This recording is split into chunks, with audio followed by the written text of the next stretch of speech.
On est chez nous. On est chez nous. On est chez nous. Toujours. Voilà. Chez nous. Bak Serval. Chez nous. Lum Diagne sàcc bi. Lum Diagne sàcc bi. Lum Diagne sàcc bi. Lum Diagne sàcc bi. Lum Diagne sàcc bi. Lum Diagne sàcc bi. Lum Diagne sàcc bi. Lum Diagne sàcc bi. Lum Diagne voleur. Lum Diagne voleur. Lum Diagne voleur. Lum Diagne voleur. Lum Diagne voleur. Lum Diagne voleur. Lum Diagne voleur. Lum Diagne voleur. Lum Diagne voleur. Lum Diagne voleur. Lum Diagne voleur. Lum Diagne voleur. Lum Diagne voleur. Lum Diagne golo gi. Lum Diagne golo gi. Lum Diagne golo gi. Lum Diagne voleur. ak képp nga jàppale golo la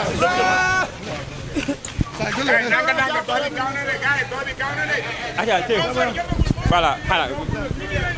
bàyyi ma lancer message ah voilà léegi sababu marché bi nag suñu grand bi wax na ko léegi sababu marché bi lenn la point bi si ëpp solo mooy accès à la plage toute une population ñoo si am droit kenn amul droit xañ ñu accès à la plage ak kamante toll même état du Sénégal sax amul droit xañ la population accès à la plage la preuve gis nga King Fahd Palace boo fa demee la plage est autorisée am na terrain bu fa am fële si King Fahd Palace sigim état moom loolu mu bàyyi loolu mu jàlla sakkatuma milliardaire ba xam ne si liñ ko tudd si laa xamante ne ay scandale la daa bëri Sénégal lañ nekk moo tax état bi ñu ngi leen di bàyyiloo xel ki nga xamante ne mooy Lum Diagne ngeen dem gëstu ay mbiram deuxième point bi coow li lu mu demee mooy benn milliardaire bu ñuy wax Lum Diagne ginnaaw benn projet hôtel bu mu amoon foofu yàlla def hôtel bi antuwul pour ma andi historique bi mooy fële si ex Club Med projet boobu bon génnoon na ba gars yi ba presse bi yëpp jàllale ko ñëpp xam ko waa léegi yàlla def projet boobu antuwul la war après mooy fexe suuf si mu bàyyi ko fa waaye après mu jël suuf si di ko dogotee di ko jaay ba yemoon foofu mu neex ña fa nekk waa Ngor ya fa nekk yóbbu seen profol sénégalais yi fu ab sénégalais jóge ñëw fa mu xëy na ñëpp a génn parce que fii c'est privé moom place bi te loolu amul fenn si àddina du dëgg amul fenn si àddina ñàkk ko joxoon mooy nguur yi fi jàlloon sababab def fa Club Med waa Club Med boobu toxu na te bañ koy jox suuf si dañoo bindale leer amul droit jaay ka amul droit suuluwee ko waaw moom ginnaaw loolu Club Med nekkatu fa la war mooy mu delloo suuf sax parce que daa am borom waaw bu yemoon foofu mu neex mais lan moo tax ñu ñuy génnee si place bi te ñu am accès à la plage message bi ñuy lancé gouvernement bi mooy mu ñëw arbitrer parce que bu ñu sukkandikoo si li nga xamante ne mooy loi yi nga xamante ne loi Sénégal moo ko tënk amul benn si article yëpp amul benn boo xamante ne wax nañu ne nañu génnee la population projet état mais sauf que bu fekkee dafa nekk projet état te ba boobaa sax état dafa am lu muy doxalee population bi waaye nag benn simple milliardaire boo xamante ne mën naa wax ne tekkiwul dara sa ñaakaa wax tekkiwul dara mu fekk population baa xam ne yàgg ne leen a tooñ si seen propre suuf bi yoon nag nga ñëw nga bàyyi suuf si ñëw fekk ñu si place ba ngeen ne di ngeen war a génn parce que foofu c'est privé lan moo tax mu privé te ñu am accès à la plage bu dul dara domaine maritime ñoom xam nañ li si yoon wax te bu soobee yàlla xeex bi daneen récupérer li nga xamante ne mooy plage bi boo aussi tamit gendarmerie bi nga xamante ne moo fa nekk amuñu droit nekk foofu parce que du gouverneur moo leen fa yabal du ministre de l'intérieur moo leen fa yabal ñoo ngi fa fu mu nekk ni boo demee ñu ngi fa boo duggee ñu ne la génnal pour garder la plage est-ce que loolu tu trouves ça normal nan la gendarmerie mën a ñëwee taxaw si ab place accès à la place domaine maritime ba pare xamula fa la ndigal lu jógee xam naa ne jógewul si ministre de l'intérieur man xam naa loolu jógewul si gouverneur état bi jógewul si ñoom léegi nag kan moo santé gendarmerie ñu foofu place ba interdit accès à la place à la population loolu yoon la. actuellement est-ce que am na ay construction wala dara yu ñu def foofu. loolu lañ bëgg loolu lañ bëgg parce que boo demee ne fii domaine privé la kon y a quelque chose. waaw mais surtout lu mu jaay la nekk parce que moom mu ngi ko daggatee di ko jaay nit ki terrain yooyu bu nekkul si sa tur. non waaw non hôtel bi bu ñu koy. noonu moom dañ ko joxoon si jamono nguur gi fi nekkoon. ex-kilomètre moom bu mu ñëwee mu tuddee que vacab des Almadies. mu dem ba si biir loolu amatul ah. mu jël terrain yi di ko jaay waaw fi historique bu jógee kilomètre ba ñu lañ koy jox dañ ne leen waxoon ne leen amu leen droit loué ka amu leen droit jaay ka kilomètre existé tul mu ñëw présenté comme quoi dafa am projet hôtel boo xamante ne vacab des Almadies waaw boobu dem ba timit jeex waaw du delloo suuf si ne delloo suuf si la population wala mu delloo ko état waaw léegi nag population bi ñëw samp foofu ay parasol askanu ñëw di sangu mu ñëw ne nen génn askanu ñëw di sangu mu ñëw ne nen génn parce que la place est privée fan la ko teg tegu ko fenn moo tax ñu ngi état bi lii première fois la rek xañ na ñu nag suñu vétérinaire bi ñu bëggoon suñu vétérinaire moo woon ñu jaar romba ambassade États-Unis dem si biir place bi wax lu ñoo wax ñoom nag ñoo xam lan moo tax préfet ne bu leen jaar foofu ñu jox ñu vétérinaire bi mais lu si mënta am rek incha allahu rabbi message bi mooy état bi dégg que ñu xam ne Loum Diagne mi nga xamante ne simple milliardaire la ah bëgg a nekk au-dessus de la loi nul n'est au-dessus de la loi même le président de la république mënul nekk au-dessus de la loi te Loum Diagne li mu def nii dafa nekk au-dessus de la loi day première chose mooy gendarmerie amuñu droit taxaw fa.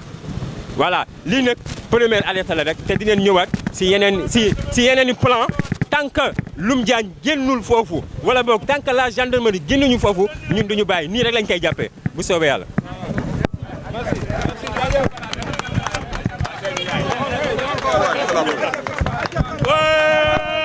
waaw asalaamaaleykum asalaamaaleykum Sénégal asalaamaaleykum Sénégal salaamaaleykum Sénégal ñu ngi leen di ziyaare di leen wax injustice bi xam ne moom la Ngor la subir man Karbala Ndiaye muy injustice bu rëy a rëy Ngor nag dafa mas a bokk si contribution yëpp lu ñu soxla ñu jox leen ko jox nañ leen méridien jox leen méridien président jox leen ancien kilomètre tey yàlla def ñu dem ba tey loo xam ne injustice boo xam ne population ba nga koy dund seeni doom ñëw taxaw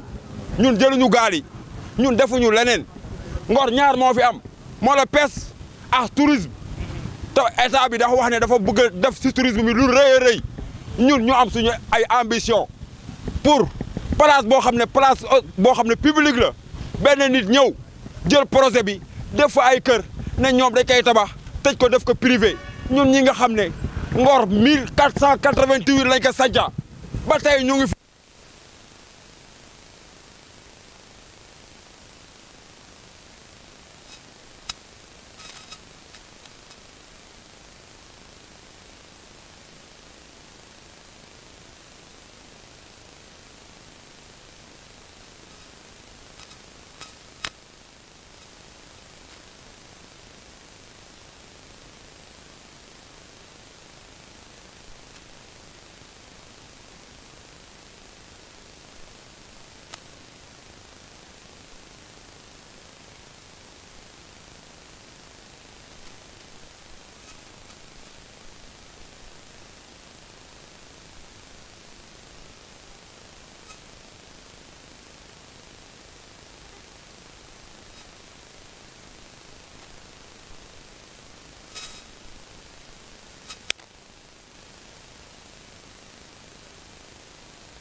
nekkee si bëccëg asafla bi nekkee si guddi yoo xam ne amul bëccëg yow rek yaa yor sa micro ne Ngor population bu ndaw boogu ba léegi ñu ngi si ab coono yéen waa Sénégal yéen waa Sénégal yéen waa Sénégal daf leen ni Ngor te si logique te ñun si logique boobu lañ ne ba tey mooy réclamer li nga xam ne état dafa jël si ñun mooy Touba c'est pas Kërëb des Maîtres Kërëb Maîtres dafa am lu fa fekkoon Krépin daf ñu fekk suñu place bi dolli fa dara yokku fa dara dafa fekk place boo xam ne ñuy mag ñoo ko moomoon ñu ne ko wax tuus ba il dafa tuuroo mu amoon ay montagnes yu éthique yoo xam ne dañ fa daan tuuru man je me rappelle très bien ay maire dañ fa doon ñëw dafa def seeni tour ñu yàq lépp ñu yàqoon loolu ñoom ñëpp dem nañ ba saaxa lum jaañ rek yaa si des tam ñu ngi laa wax na ñun waa Ngor bés bañ jógee si yow wóor na Serigne Touba yàlla lañ la bàyyi te dinaa ñu abal Sonko ak Diomaye Sonko ak Diomaye yow la ñoo waxal ñun waa Ngor on demande nos terres lii du aéroport bi de aéroport bi daf si bokk yeneen bokk si mais tous bi lañ wax nañ ñu ko jox lum jaañ injustice la yow def fa ay immeuble yoo xam ne on le vend de 1,4 milliard mais loolu fan la am te ñun Ngor on vit sur 4 kilomètres carrés plus de combien de personnes kon gars yi fii la maa yem nañu wax lum jaañ valeur lum jaañ valeur lum jaañ lum jaañ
Sonko Diomaye dimbali leen ñu te yàlla tax ngeen waxal ñoo Loum Diagne sàcc bu mag la Loum Diagne sàcc la li mu bëgg amul fenn te duñ ko nangu ba ñu si dara nag Loum Diagne sàcc la Loum Diagne sàcc la Loum Diagne sàcc la Loum Diagne Loum Diagne sàcc la Loum Diagne Loum Diagne sàcc la Loum Diagne mais li nga xam ne Sonko Diomaye fi ne yow Loum Diagne yow duñ la may dara voilà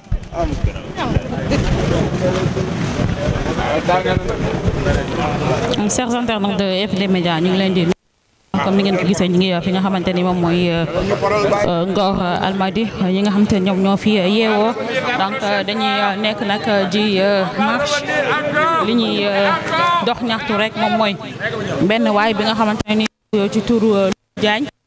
bi nga xamante dafa benn espace boo xamante ni espace bu bëree bëri daf ko daal di jël foofee ca plage bu Ngor donc nee nañ nag dafa daal di ñëw foofu jamono ji ñuy wax ak yéen ay gendarme ñoom ñoo fees dell foofu noonu donc interdire leen accès bi bu njëkk ba ab hôtel moo fa nekkoon donc li tax ñu nangu woon ko moom mooy ni que amoon na ay doomi Ngor yi nga xamante ne nii ñu ngi doon xëy foofu donc hôtel boobu noonu amatul ki nga xamante ne nag moom mooy Loum Diagne moomee jamonoy Macky Sall lañ ko joxoon foofu donc lu mu daal di wax rek donc ñi nga xam te loolu la ñuy wax rek moom mooy ñoom moom mooy mbir mi Loum Diagne dafa daal di ñëw rek di jaay ay terrain donc loolee nag lañ duñ ko nangu actuellement nag loolu la ñuy nekk di dox ñaxtu jamono ji ñuy wax ak yéen fii ci Ngor ak Almadies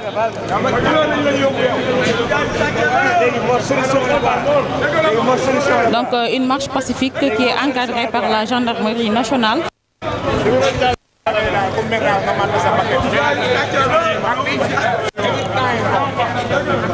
ñi nga xamante ne ñoom ñooy ñi yeewoo fii ci Ngor Almadies. Sénégal doon gàddu terrain ñi fa ami terrain ñëpp man xam naa ko génnoon bi yëpp famille Macky Sall moo ko moom ay Aliou Sall xoolal rakki Aliou Sall américain yi dañ ko teree tabax parce que dafa nekk en face ci devant salaamaaleykum man maa ngi tudd Gidal dëkk Ngor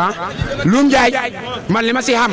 sàccul terrain yi dañ ko jox mais moom da ko sàcc di ko jaay famille Macky Sall ñoo ko xajoo américain yi Racky Marème Faye dafa waa tabax américain yi ñoo ko bañ mu tabax parce que dafa nekk face si géej gi moom diggante léegi ambassade américain yi dafa ne lépp lu nekk si diggante ma lii bi géej kenn du ko fa tabax loolu tax Racky Marème Faye mënul tabax terrain ba tey terrain ñu fa tax a joo ñëpp man mii nii xam naa ko parce que su ma ni jaay foofu la doon garder moo doon garder seeni terrain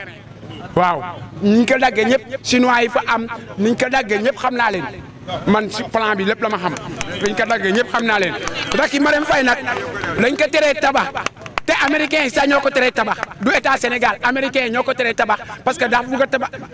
dugg a tabax si diggante américains yi ak géej gi te américains yi boo demee foofu yéen ñëpp bu ngeen demee bu ngeen gisee ambassade bi li nekk moom si diggante géej gi bés kaw géej amul dara tabax ba fa nekk yëpp da ko féete si boor yi te terrain Racky Marème Faye foofu la nekk si xoolal fii américains yi bay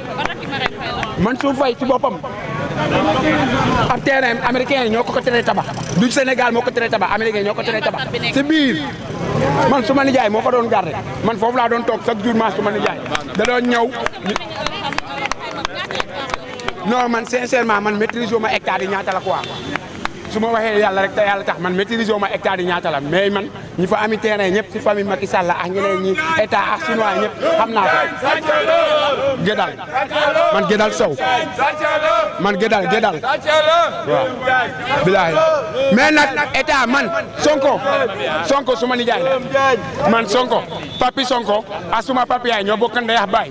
kon Sonko suma nijaay dëggantaan la direct la man mii la waxaa yéen ñi Sonko suma nijaay yéen a ngi koy dégg si coowu Ngor yi fii mu naan am na mbokk biir Ngor yaa na fi Sonko la doon wax yaa na fi Sonko ak papi Sonko ñoo bokk ndey ak baay ak suma ki jur suma yaay man mii nii la waxaa yéen barke Serigne Touba mais ñun dañ bëgg moom mu ñëw jàpp si ni ñu joxe suuf si fii ni ñu joxe place ni ñu bàyyi croisement Ngor nañ ñëw joxe ñu suñu place ñun ñu nekk fa di féexlu parce que place Almadies amatul dara point des Almadies tabax nañ ko ba mu jiyee kenn amatu fa dara léegi ñun suñu place bi ñu desee nañ ñu ko jox ngir yàlla.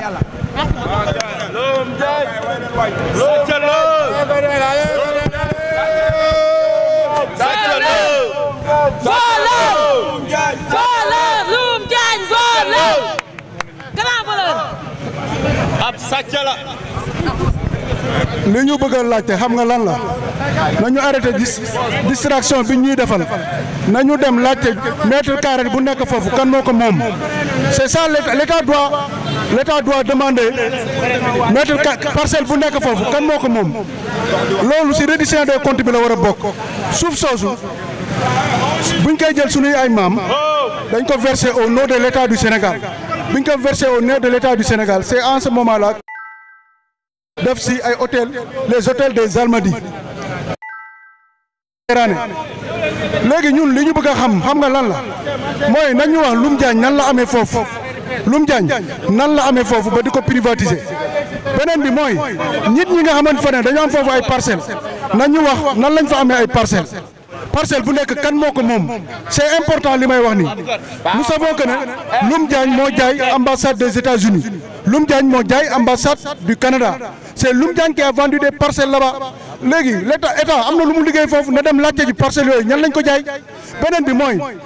pendant ce temps pendant que ñu jaay loolu mu appartenir à des privés mais nan lañ mën a tere le public sénégalais mu accéder à cette place-là pourquoi la gendarmerie nous empêche d'aller là-bas ñun loolu rek la mooy suñu problème et cette place doit être accessible beneen bi mooy nous demandons solennellement à l'État de demander aux gendarmes de quitter les lieux loolu mooy dëgg na gendarme yi quitter les lieux bàyyi ñu nekk foofu voilà loolu mooy li ñu am li ñu waaw.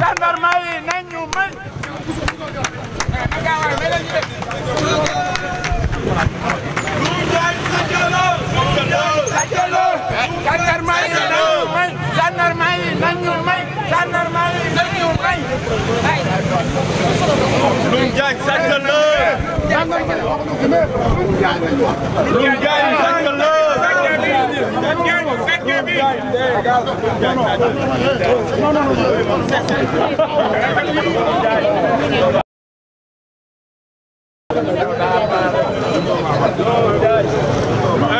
sàcc la.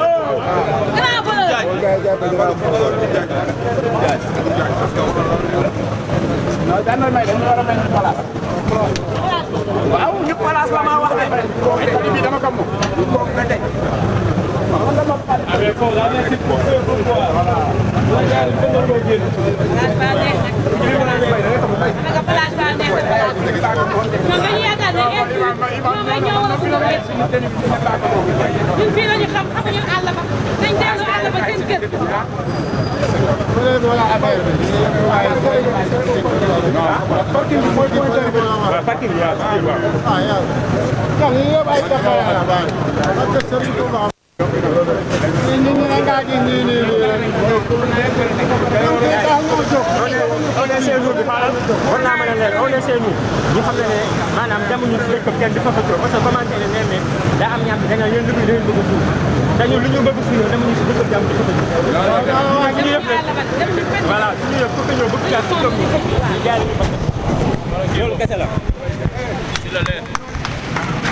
yëpp dañ ko sàcc.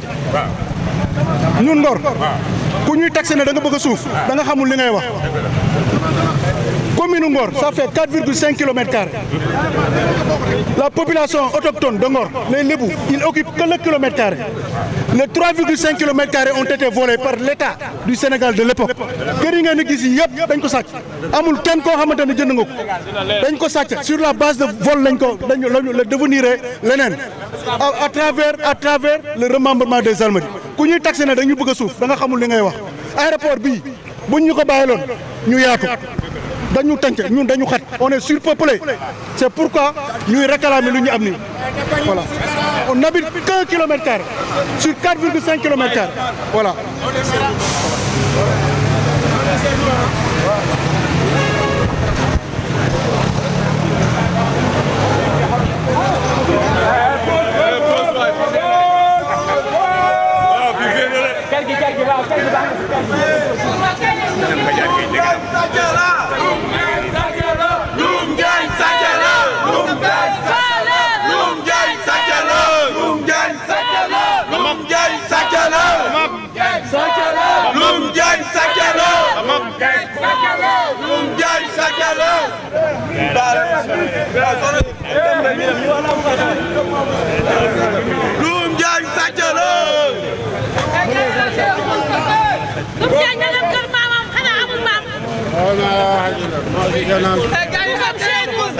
Il est chez nous. Qu'on retourne chez lui. Le point. nañ dem seen teeri maam. lii voilà nañ bàyyi seen maam liggéey li leen yàlla mbéyee loolu nag ñun ñëw bokk ñu la.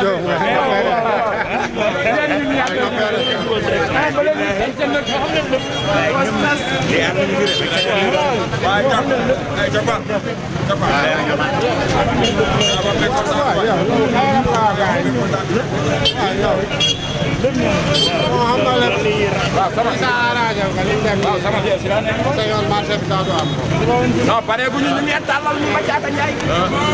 tay sa yow da marché bi do ñu ngi du doon yor ni lay do marché ñu ngi dugg ci waat bor ñu gaay ba rek lañ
littoral mënul nekk littoral kenn mën fa am titre foncier parce que domaine domaine maritime kenn mënu fa am titre foncier kon ñun waa Ngor ñooy taxaw nag pour ñaanuñu sax mais suñu yëf la dañuy ñaan pour ngeen jox ñu ko parce que domaine maritime amul kenn ku fa mën am titre foncier ba parce que accès à tout le monde la mais pour lan ñu koy tëj gendarmerie ne ñun duñ dugg loolu amul place boo dem ñun dañu war a dugg am fa féexlu fa par force loolu mooy jaadu wax ji loolu la ñoom dañ fa war a jógee ñun di fa dugg di fa naan ataaya di fa def nu ñu fa nee di ñu féexle parce que domaine maritime amul kenn ku fa moom am titre foncier état du Sénégal yow Diomaye ak Ousmane Sonko yéen la ñuy wax parce que ñun Ousmane Sonko dañ la xeexal ba tëdd si suuf si Ousmane Sonko dañ la xeexal ba tëdd si suuf si bii nga ñëwee Ngor sax yow duggoo si biir Ngor yow yaa ñu war a fi mu toll delloo rendre la monnaie Ousmane Sonko yow la ñu waxat yaa ñu war rendre la monnaie ay jeunes yoo xam ne liggéeyuñu amuñu emploi si yow lañ yaakaar ci place bi lañ yaakaar léegi ngeen bëgg leen privé place bi fan lañ jëm qu'on se dise la vérité le Sénégal actuellement nous sommes fatigués nous les Ngorwaa nag on est les plus fatigués parce que ñun ñoo am or gi léegi ñun lañ xañ or bi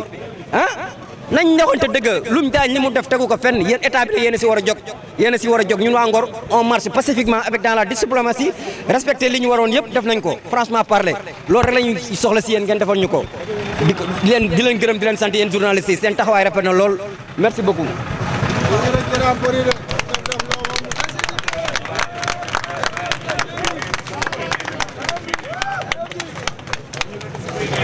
Loum Diagne sàcc na Loum Diagne sàcc na Loum Diagne sàcc na Loum Diagne sàcc na Loum Diagne sàcc na Loum Diagne Loum Diagne Loum Diagne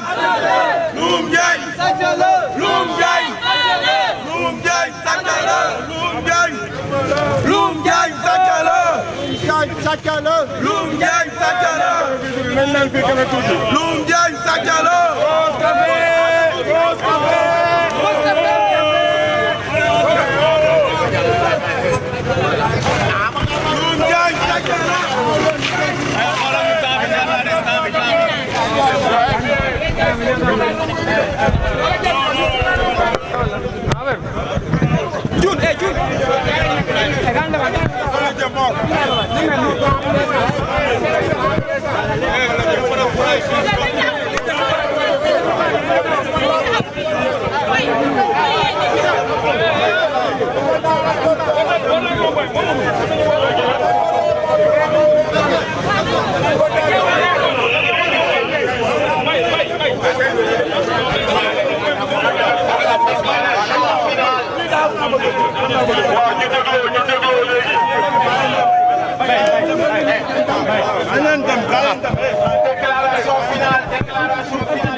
Assalamu alaikum.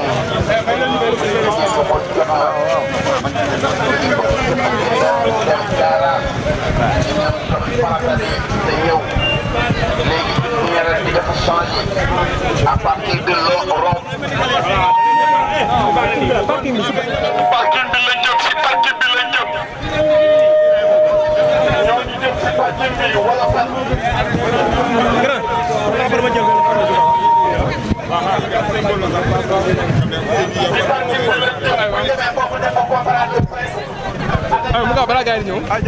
c'est bon salaamaaleykum gars yi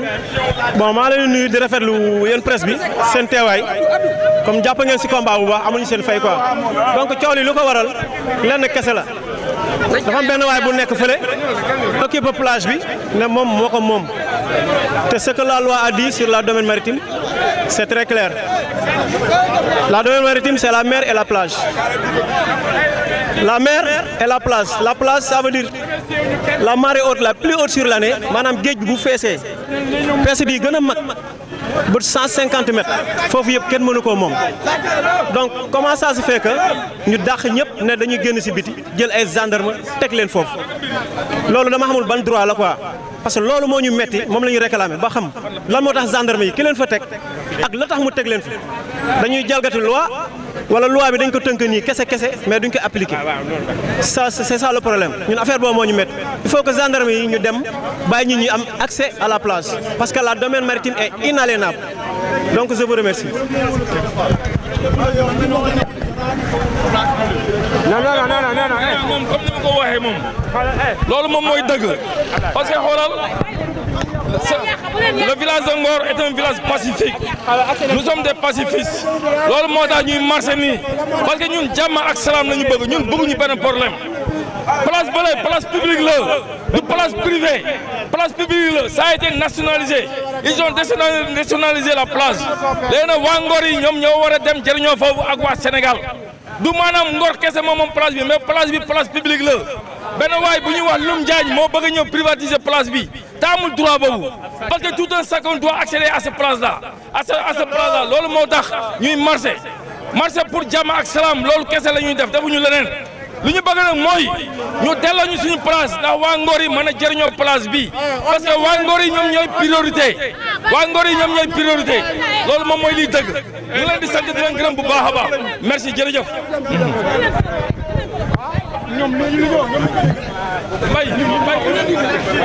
voilà yéen a ngi ko gisandoo noonu ñi nga xamante ne ñoom ñooy waa Ngor créé seen mouvement bi tuddee ko Tous pas à notre littoral ñoom moo amaloon tey li nga xamante ne moom mooy marche pacifique bi pour ñëw réclamer li nga xamante ne mooy seen i terre ñëw réclamer si li nga mooy seen plage bi nga xamante ne moom lañ leen xañ wax dëgg fa yàlla nee nañ fi nga xamante ne moom mooy domaine maritime kenn amul droit tabax fa loolu la waa Ngor ñuy wax en attendant ñi nga xamante ne ñuy def li nga xamante ne moom mooy point de presse bi fii nga xamante ne moom mooy ci rond point Ngor bi en face station bi ñu war a def déclaration bi kon mbokk yi noo yéen a ko gisandoo noonu li nga xamante ne moom mooy waa Ngor li nga xamante ne moom la ñu def mooy tey ci marché bi dañu xaar en attendant li nga xamante ne moom mooy kii bi.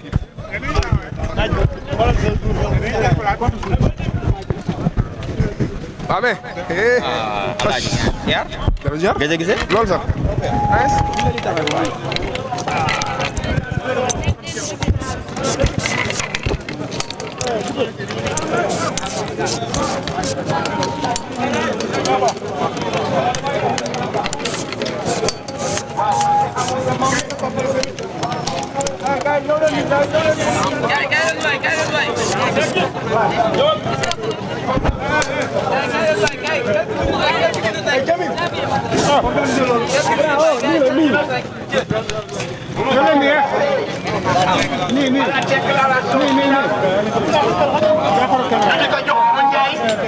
Le président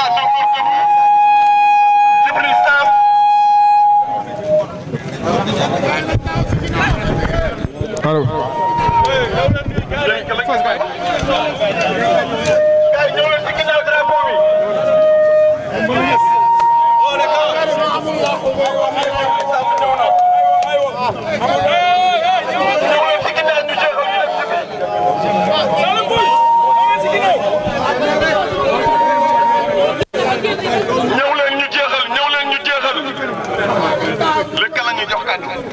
léegi le président Mamadou Ndiaye de Ngor Debout mooy jëkk a wax yéen su paree dina am le suivant kon nag monsieur le président affaire baa ngi noonu.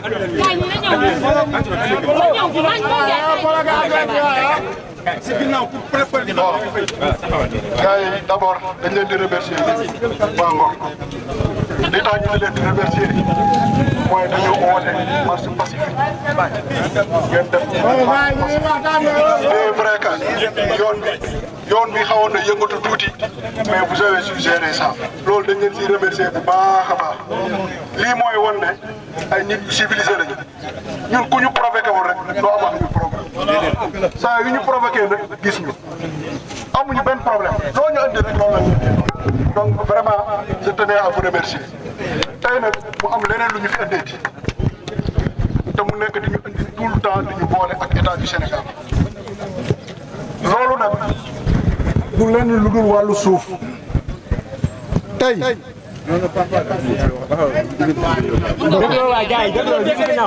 C'est bon les gars ah. laajteel ma ndax TFM foofu yow. TFM mu ngi fi maa ngi nii boobu. waay déglu leen bu ngeen dégloo mu neex. ok mu ngi dem. tey c'est bon. Les gars c'est bon. da ngay ñuy fàttaliwaat tuuti. C'est bon ah. ah sëñ bi. ah sëñ bi. sëñ bi c'est bon. C'est bon ah. C'est bon ah sëñ bi tàllal bi daa métti nag ah. wuy ma. xaar balaa ñu. ah kaay nee nga li. C'est bon. kilifa gi nga toog foofu. C'est bon les gars. ñu déglu man maa ngi tudd Mamadou Ndiaye maa ngi nekk président Ngor Debout. voilà tey population bi def marche lan mooy but bi ak lan ngeen yàq tey. waaw tey bi suñu marche bi comme d'habitude dañu ñëw pour jox information autorité bi pour mu jël la très bonne décision en notre faveur loolu mooy suñu démarche tey loolu mooy lan dafa am ay information yoo xamante ne dañu ko bëgg a jox l'autorité pour que mu xam li ñuy wax ni ak li ñuy dox ni ak li ñuy naqarlu li lan la dafa am benn suuf bu tudd Cuus Ba pour ñun lébu mu nekk ex Club Med yàlla def ay doomu Ngor doon fa liggéey doon fa suturlu di am teranga bi ñu demee ba Club Med dem suuf si jaay ambassade des États-Unis jaay ambassade du Canada jaay ay privé ñu ne problème am na si la guney Ngor yii nekk suma ginnaaw xëy ne place bu xamante ne dañu accepté woon bàyyi ko amoon na activité boo xamante ne mu nga fa woon te mu Ngor doon fa profité bu demee ba activité boobu amatu fa yàlla na su ñun ñu dem foofu suturlu fa uti fa lu ñu daane suñu doole loolu moo waral cette jeunesse là jog dem foofu à notre grande surprise ñu xëy gendarmerie ñëw ne bu subaa bu leen ñëw fii ne bu ngeen fi ñëwee du leen fi dugg parce que da ngeen fiy def ab activité boo xamante ne da ngeen war a ut kayit gars yi jël seen patience dem si seen ay autorités administratives daa di fexe ba am fa kayit et tout ce temps là avec le respect bi autorité gendarmerie am yàlla def loolu yëpp bi muy am xale yi Ngor ñu ngi jàpp seen muñ di xaar mais ñun li ñu jaaxal mais dañu dem ba si biir ñun xamuñu lan moo andi foofu gendarmerie parce que ñun laajte nañ gendarmerie nan la ñëwee foofu ba tere ñu tey question boobu moom la ñu posé wu pourquoi la gendarmerie est toujours là-bas matin midi soir pourquoi beneen bi mooy li ñu remarqué mooy gendarmerie présence am foofu nekku fa lu dul tere doomu Ngor mu dugg foofu loolu nekkaat beneen problème muy ab question li tax muy tere doomu Ngor du dugg foofu ñun jaaxal na dégg nañ ci weewu béy ñu ne dem nañ seen CRD ba tudde foofu le Finistère ba ne léegi dafa war a nekk yoon boo xamante ne nit ñi dañuy ñëw rek wëndeelu rek dem amuñu droit toog loolu mooy ban loi ci ban république la nekk du dëgg donc ñun foofu dañu am histoire ak suuf soosu mu am tur buñ ko tuddee mu tudd Cuus Ba guney Ngor yi demuñu fenn on est surpeuplé la commune fait 4,5 kilomètres carrés par le remembrement des Almadies du ñii nag depuis Senghor la waaw yaa xëy bu ñu ñëwee jël lopin de terre boobu pour suturlu ñu ne du fi amee mais dañuy rey parce que loolu duñ ko nangu donc loolu mooy suñu combat wu tey léegi nag am loo xamante ne dañu ko jox autorité bi pour mu jël ko na dem lijjante ji mètre carré bu nekk foofu kan moo ko moom kan lañ ko jaay loolu mooy wax bi na dem foofu mu lijjante ji mètre carré bu nekk kuñ ko jaay ak nuñ ko jaay ak ku ko jaay loolu mooy liggéeyam foofu mais du tere ñun ñu dugg si place bi parce que place boobu dañ fay dem suturlu ji fa place yi nekk Ngor yëpp doomi Ngor yi ñoo fa nekk di fa suturlu musuñu am problème ak kenn à la pointe des Almadies dañuy wax ne ambassade yi moo nekk foofu dafa sensible mais la pointe est fréquentée et c'est des Ngorois qui sont là-bas ay waa Ngor ñoo fa nekk di jaay guddi ak bëccëg Sénégalais yi di leen fa fekk ñu du leen jox defal teranga c'est la même chose que nous voulons sur cette place là wasalaam. Bien dit, monsieur le président. waaw daa tout dit te foofa kat dafa am baatin de gis nga ñaari géej gi foofu lañu daje moo tax ñu tudd ko Cuus Ba yeneen tey ne jaar nañ fa. face aux caméras. Nous saluons la présence de docteur Niang de Soma et celle de Djibril Samb Cheikh bi ñu ngi fi docteur Niang on est content on est fier de toi merci docteur. on est présent grand un pas en avant grand benn pas en avant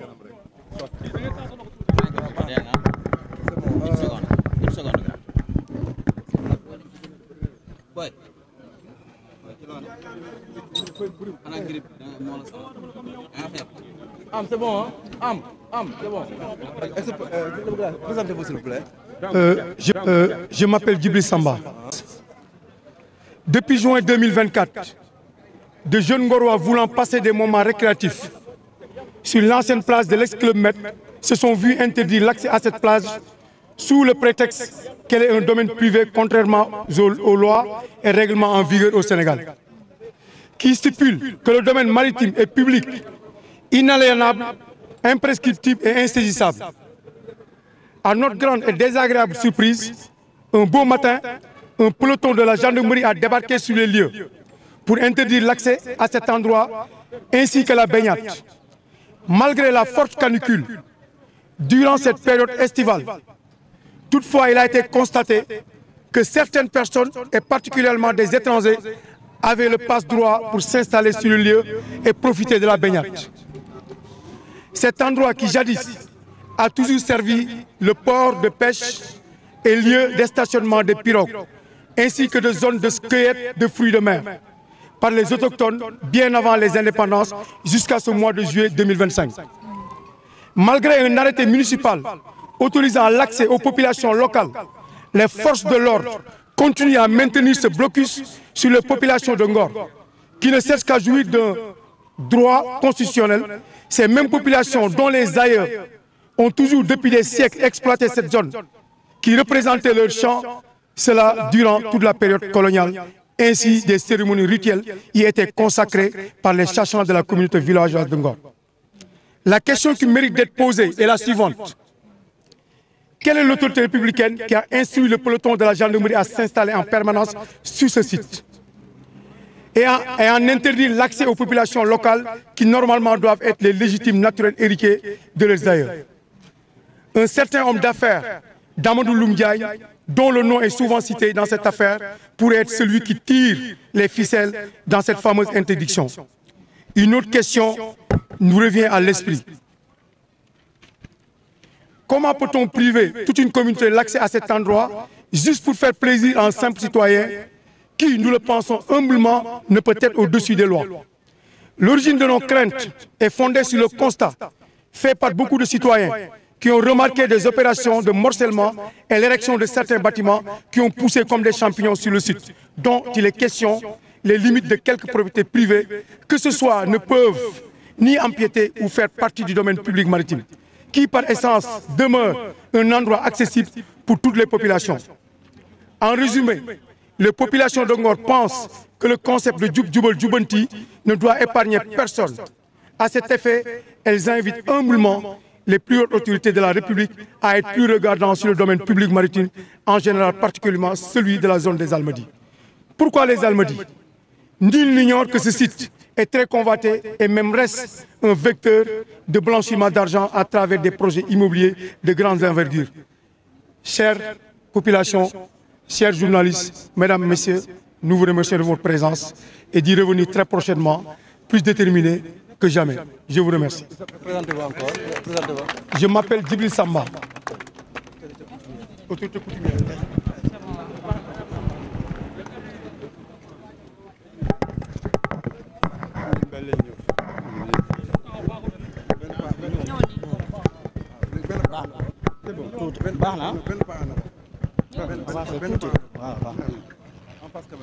Tout à fait.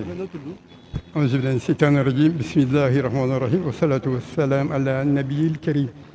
Asalaamu aleykum mbokki Sénégal, mbokki Afrique, mbokki adduna, mbokki Ngor ñu ngi leen di nuyu. Man El Hadji Cheikh Djibi Samb bu Ngor jël kaddu gi ci turu Ngor yëpp di wax ne rek sant yàlla moo ñu war. Jotaay bi ku ko gis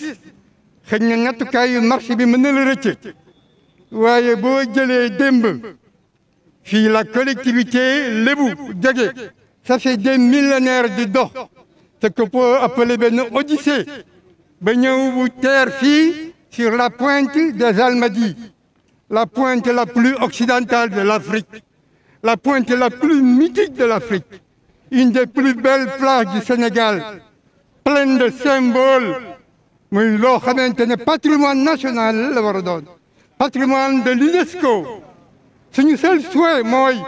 que tous les fils du Sénégal mën a découvrir cette plage-là la plage bi gën a jege les États-Unis. Entre cette plage-là et les États-Unis, il n'y a rien que la mer.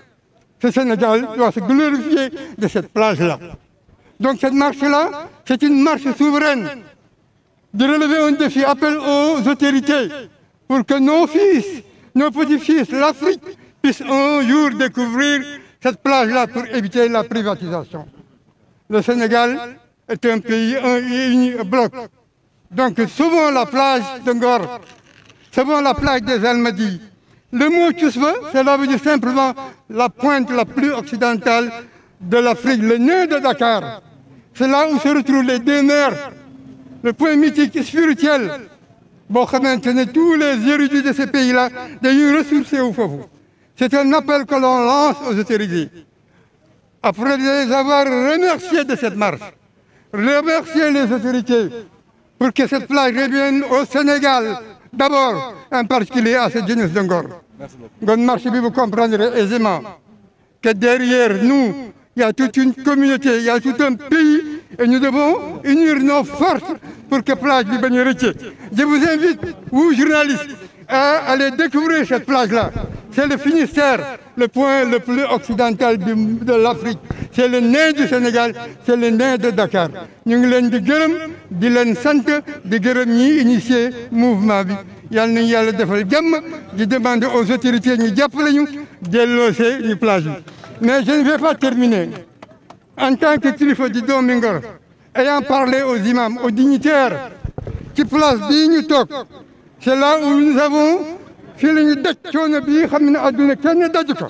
wax dëgg yàlla ku ñu si dimbali nag ñu sant la gërëm lañ ko kon autorité yi ñu leen di jox ñu ngi leen di sant di leen gërëm ci place bi yal na leen yàlla defal jàmm ngeen bal ñox.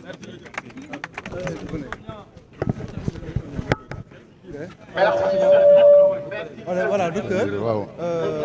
on parle d'une plage qui était publique, qu'on vient de privatiser. Oui. Quel regard faites-vous ça, vous qui êtes un natif de Ngor? Je vous remercie, docteur Babacar Niang, de son assistance. Ngor waa ne ici presque.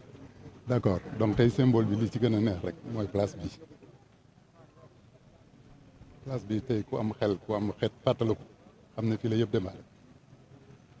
Bu ñu demee tey ba ñu orienté ñu fii nañu fii la réunion bi di am.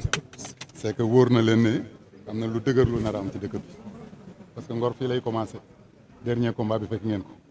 ah moo dem ba sax ñu changé gouvernement bi ñu mobiliser wu ba arrivé à un nouveau gouvernement promettre nu jubal jubanti bu dara xewul woon dossier bi porté naa ko ba mu àgg bii tamit mercredi dernier bu dara xewul woon ci gouvernement bi waaye dissension commission na am si gouvernement bi mercredi dernier bureau ministre la premier ministre laa jëmoon moo ñu dimbali woon ci terrain bi boo moon enjeu bu rëy dañu rey fi ay nit tey bu ñu ñëwaatee fii c'est un grand symbole que le combat commence. Et pour la plage de Tchousba? Que le combat commence. Et pour la plage? La plage c'est un symbole. C'est un symbole. Plage bi du dara li am solo mooy sénégalais yi ak ñun sénégalais yi ak li ñu bëgg ci dëkk ak ñi ñu mën a gouverner mën ko comprendre fii gendarmerie lañ fi bëggoon a def. ngeen ko fàtte da ngeen fàtte gendarmerie lañ bëggoon def fii kan moo mënal dara gendarmerie kan moo mën a xeex ak gouvernement yi gendarmerie tey dañu libéré ko donc man am leen espoir garder leen espoir que plage boobu dañ ko jëlaat ah garder leen espoir parce que symbole bu rëy la maa ngi leen di remercier.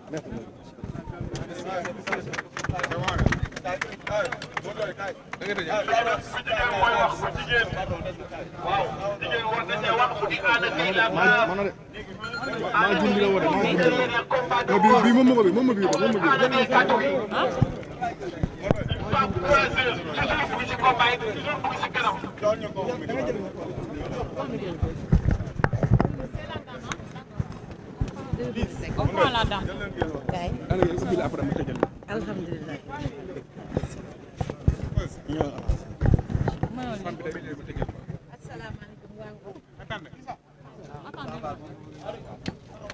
asalaamaaleykum waa Ngor maa ngi nuyu àddina bi yëpp ndax Ngor diaspora dafa am ak kon àddina bi yëpp laay nuyu waa Ngor nuyu waa Ngor diaspora ndax seen président mu ngi nii taxaw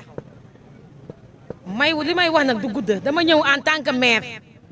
en tant que yaay parce que ñun dañu am ay doom am ay sët am ay ñees yu nekk si biir dëkk bi muy xale bu jigéen bi doog a juddu tey ba si maire bi nga xam ne mooy maam ki mag si Ngor si jigéen ñoom laa ñëw représenté ma àndax nag jeunesse bu déterminé ñu am ay xale yu góor yu takku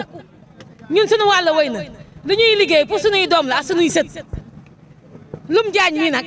dama yaakaar ne dafa xamul Ngor ndax bu nanguwul dellu ginnaaw Ngor fii dinañ ko fi ndëppaloo xam ne te si tefes googu lañ koy ndëppalee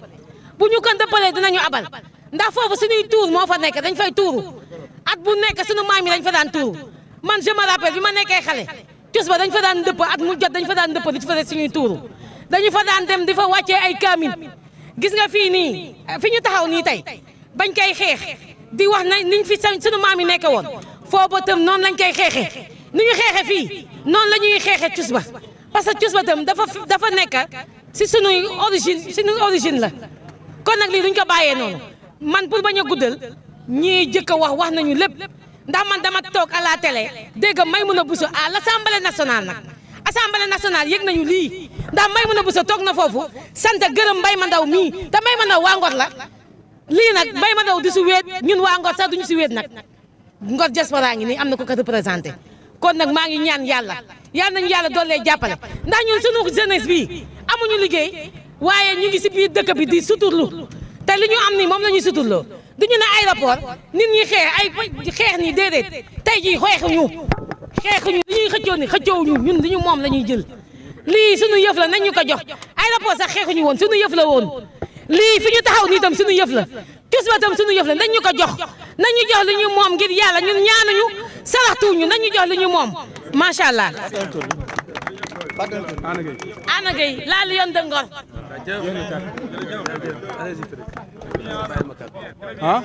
Aca bismillah asalaamaaleykum maa ngi tam